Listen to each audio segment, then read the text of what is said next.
there are a few things that are happening. It's basically a dream state. So what happens is that as you relax, your inhibitions go, and if your eyes are closed as well, so there's no outward focus, your brain will start to generate images. And this is what happens in a dream, basically. Your senses are shut off to the world. So your mind's got a blank canvas, and it starts to generate images. And so you start to see your subconscious come out. This is basically like a dream state. It will happen even with my eyes open. Yeah. But, yeah. And the thoughts will start coming, and the images might come in. That's daydreaming. Yeah. Yeah. And that's okay, because it can be a restful state. And it can generate peace.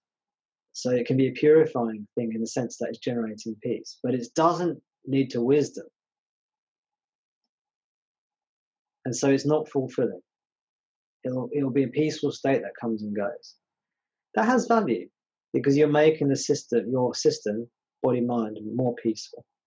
That's fine. What can you do to help it? Again, you have to find your own way, but I can give you some pointers. One is concentration. If you use an anchor, the breath, for example, if you focus on the breath, that tends not to happen because that dream state starts to happen. Your attention is dissipated. Yeah, you're like letting go, and the thoughts just do whatever they like. The mind's just going free. The attention is not one-pointed or collected. Right. So focusing on something, and I like, personally, I've always liked the breath. It's a lovely, subtle object, and it's a very gentle object, and it's a moving object, and it's there for us already. So you can focus on the breath, and that usually leads to a much more potent stillness of mind that has like a penetrating quality, a quality that can penetrate through to the self, rather than this open, dissipated. It's actually a low energy state. It's a peaceful state, but it's a low energy peaceful state, as opposed to this one pointed peace, which is a kind of like a high energy peaceful state, like a spinning top whirring very, very quickly that looks like it's still. There's an energy there. There's a collection of energy there. It feels, the quality of it feels different. You won't feel like you're dreaming when you're in this kind of, it's almost like dream is almost like this delirious state. If you experienced delirium, like if you've had a temperature or a fever, your mind can start thinking and seeing all these sorts of things, hallucinating. It's a bit like dream, and it might feel peaceful, but you're in a different narrative. There's all these other things going on. So that's one thing. The other thing is that you might be knackered, you might be shattered, and you just need to sleep. That's the other thing that could be going on. So this is why you're basically drifting off to sleep. And if you haven't had enough sleep, especially REM sleep, rapid eye movement sleep, REM sleep is the phase of sleep where we dream.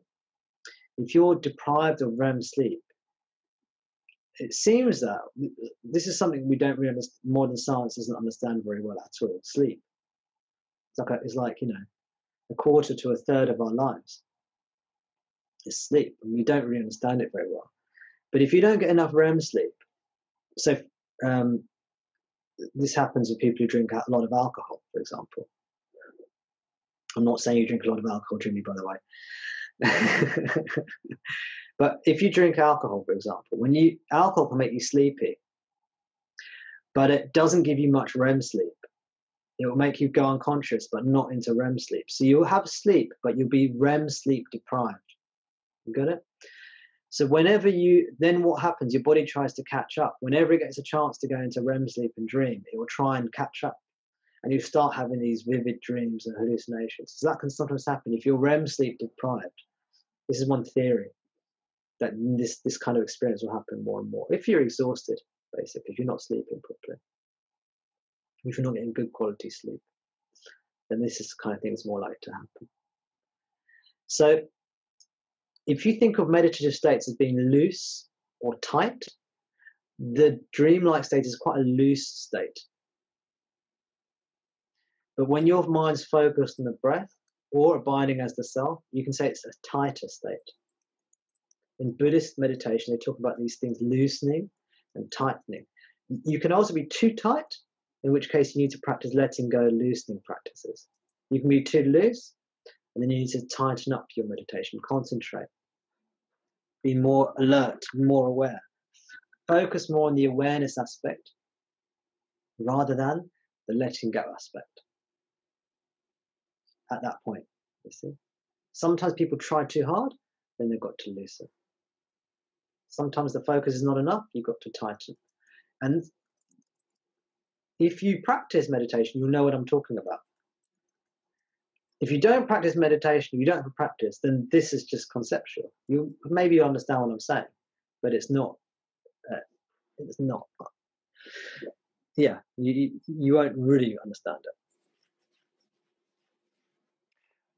I think there was a period of time when I was too tight and I needed the lesson of letting go and being okay. But I think the pendulum has needs to swing back and becoming more one-pointed, I think is the remedy. Yes. I feel like focusing on the breath would be good for you. Yeah. Which seems so fundamental that I think I don't need to do it anymore, but of course I do. So, well, it's one of those things that sometimes if you go to a meditation class, it's one of the first things they'd sometimes teach you, depending on what kind of meditation class you do. Then after some time, you don't need to do it. When you get more proficient in your meditation, you just skip that step. But then if you become too loose and you start getting all these other things coming in, you need to just tighten it up.